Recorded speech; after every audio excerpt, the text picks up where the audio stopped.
Stumpy Caverns, looking out over this beautiful scenic views, miles and miles of open breadth moorland. But what really lies beneath is something truly magical. The story of Stumpy Caverns began 300 million years ago.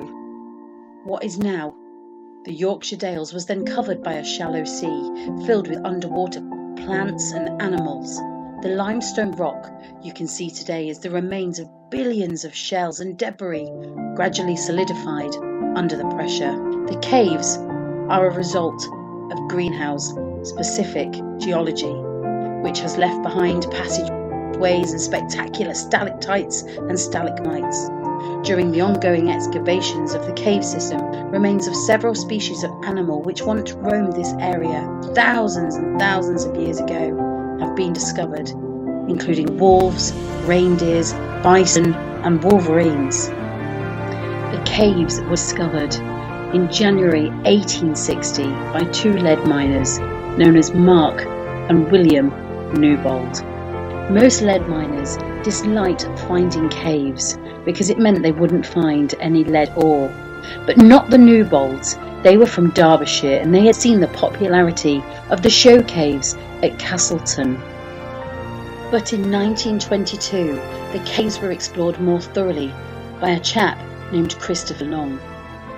He was a student doctor at Cambridge. He discovered stalactites in a range of colours, suggesting that they were long impregnated with iron and lead.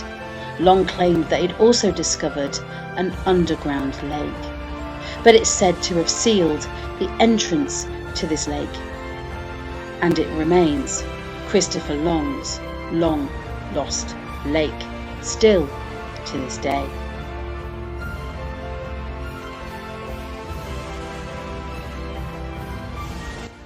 However, as you'll know, just over a year ago, the entire world was hit with a devastating pandemic.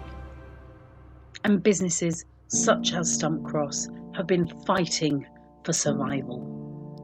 Fighting so hard that the uncertainty of whether they will even reopen again is unsure. Both Lisa and Nick have done everything in their power. They've applied for funding grants and bids from the heritage, from the trusts, and got nowhere. Despite their desperate pleas and desperate efforts, they've had to self-sacrifice their own personal belongings to save this British history. But as we talk about self-sacrifice, we know that Nick and Lisa had raffled off their home from home, their camper van, just to get the doors of Stumpy open. This is not sustainable, and yet still they're up to the neck with bills that are flooding through the doors every day. Now we call upon your help to make a pledge to light up this British history once more. The history doesn't just stop with Christopher Long. Thousands and thousands of other names are involved with caves across the UK, as well as this one at Stumpy. This is right on our doorstep. We can't lose this. It's irreplaceable. Please, I urge you to help Stumpy Caverns in any way you can. Whether it be a pledge that we have going at the minute as sponsoring a light, whether it be a couple of pounds on a raffle, or whether it just be a like and share a page or a post. Every little means a lot.